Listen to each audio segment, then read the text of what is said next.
তাতে আমরা সমস্ত মেডিকেল কলেজের জুনিয়র ডাক্তাররা অত্যন্ত ক্রুদ্ধ। গতকাল ঘটনাগুলো ঘটেছিল এইভাবে। এক, সমস্ত মেডিকেল কলেজের জেনারেল বডি মিটিংয়ে সম্মিলিতভাবে প্রেস মিটিং করা হয়েছিল। আমরা জানিয়েছিলাম আমাদের কোনো দাবি এখনো মানা হয়নি, তাই ন্যায়ের দাবিতে আমাদের আন্দোলন চলতেই থাকবে। আমরা জানিয়েছি আমরা কর্মবিরতি ডেকেছি, কারণ এই নিরাপত্তাহীন পরিবেশে কাজ করতে আমরা একেবারেই স্বচ্ছন্দ নই। আমাদের বোন ডিউটিরত অবস্থায় নির্মমভাবে ধর্ষিতা ও খুন হয়েছে এবং কলকাতা পুলিশের তদন্তের স্বচ্ছতা নিয়ে অজস্র প্রশ্ন আছে। আমরা এটাও জানিয়েছি কোনো আউটডোর বা এমার্জেন্সি পরিষেবা বন্ধ করা হয়নি। আমরা জুনিয়র ডাক্তাররা এই পরিস্থিতিতে একেবারে নিরাপদ নই, তাই আমরা কর্মবিরতিতে আছি। আমাদের সিনিয়র ডাক্তাররা সকলেই পরিষেবা চালু রেখেছেন। দুই, কিন্তু অত্যন্ত দুঃখ ও বেদনার সাথে আমরা লক্ষ্য করলাম আমাদের মাননীয় মুখ্যমন্ত্রী সকলের সামনে দাবি করলেন আমাদের যথেষ্ট কর্মবিরতি হয়ে গিয়েছে এবং আমাদের কাজে ফেরা উচিত। অথচ গতকালের ঘটনা থেকে স্পষ্ট ন্যায় বিচার পাওয়ার পথে আমরা 1 ইঞ্চিও পেরোতে পারিনি। 3, আমরা সারা বাংলা জুড়ে আমাদের আন্দোলনের সমর্থনে অভূতপূর্ব সাড়া পেয়েছি। সাধারণ মানুষ 15ই আগস্টের রাত্রি দখল করতে স্বতঃস্ফূর্তভাবে এগিয়ে এসেছিলেন। স্বাধীনতার রাত দখল করে সকলে সমস্যারে আমাদের সহকর্মী অভয়ার ন্যায় বিচারের দাবিতে আওয়াজ তুলেছেন।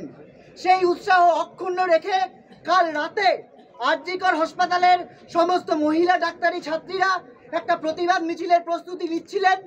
ঠিক তখনই একটি উন্মত্ত আক্রমণকারী দল আরজিকর এমার্জেন্সি গেটে আক্রমণ করে। তারা গেট ভেঙে দেয়, হাসপাতালের ক্যাম্পাসে হানা দেয়।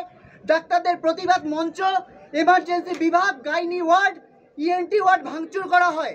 শুধু তাই নয়, চিকিৎসক, রোগী, নার্স, রোগীর স্বজনদের মারধর করা হয়, চেয়ার টেবিল ভাঙা হয়, পাথর ছোড়া হয়।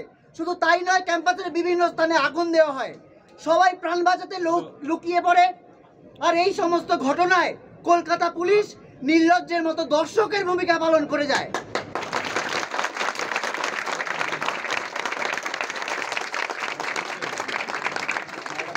এটা দিনের আলোর মতোই স্পষ্ট যে কালকের ঘটনাটি একটি সুপরিকল্পিত এবং রাজনৈতিক মদতপুষ্ট একটি আক্রমণ।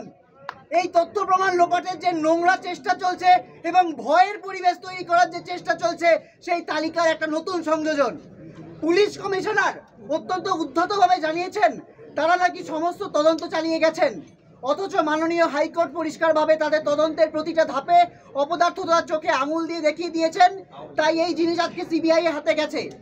কলকাতা পুলিশ বলছেন যে তাদের বদনাম করার জন্য যে অপপ্রচার হয়েছে, সেই জন্য নাকি কালকের এই আক্রমণের ঘটনাটা ঘটেছে।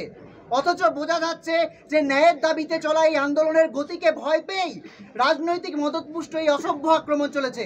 আমাদের প্রতিবাদকে নীরব করার যে প্রয়াস চলছে তার তীব্র নিন্দা করছি।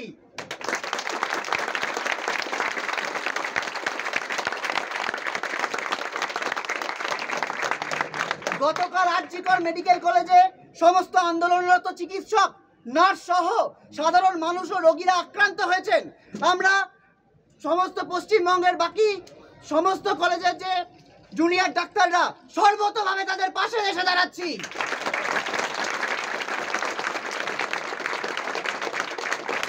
এই মুহূর্তে এটা স্পষ্ট আমাদের এই আন্দোলনের প্রতি সমস্ত মানুষের, সমস্ত রাজ্যের মানুষের, সমস্ত দেশের মানুষের সমর্থন রয়েছে। তাই আমরা আমাদের এই ন্যায্য বিচারের দাবি থেকে কখনোই পিছিয়ে হটব না। We want justice for our. We want justice.